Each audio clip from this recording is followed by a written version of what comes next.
și lună plină, erai nisipul care arde pe pielea mea și zi și noapte. Erai stăpână peste vise, eu ca un fraier te iubisem. Dar spune-mi cum de făcut saltul și să mă uiți ca pe un altul. Hai, hai, lovește inima tare, ce vrei mă lași iar fără suflare. Hai, hai, lasă timpul să zboare, ce-mi faci mie oare? Și ade tot ce-a fost, sufletul e gol și fără adăpost. Mă gândesc la ea, dar știu că n-are niciun rost. Și ade zi de zi, spune-mi cum deodată nu mai simți nimic. Mi-ai pus sufletul pe jos și nu mai pot să ridic. Anii trec, tu lasă-mă acum pe mine să petrec, să-mi iau prietenii cu mine, să beau că vreau să uit de tine. Anii trec, tu lasă-mă acum pe mine să petrec.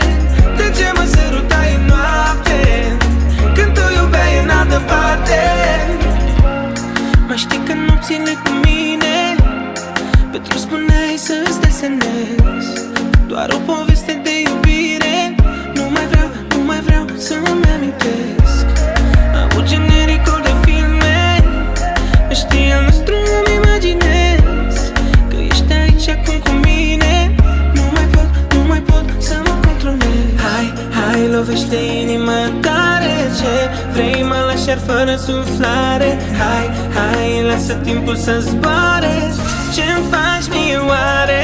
Și ade tot ce-a fost, sufletul e gol și fără adăpost. Mă gândesc la ea, dar știu că n-are niciun rost. Și ade zi de zi, spune-mi cum deodată nu mai simți nimic.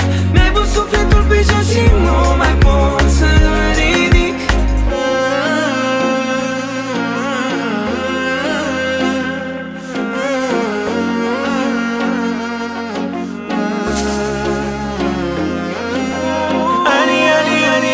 Anii trec, tu lasă-mă acum pe mine să petrec. De ce mă sărutai în noapte, când tu iubeai în altă parte?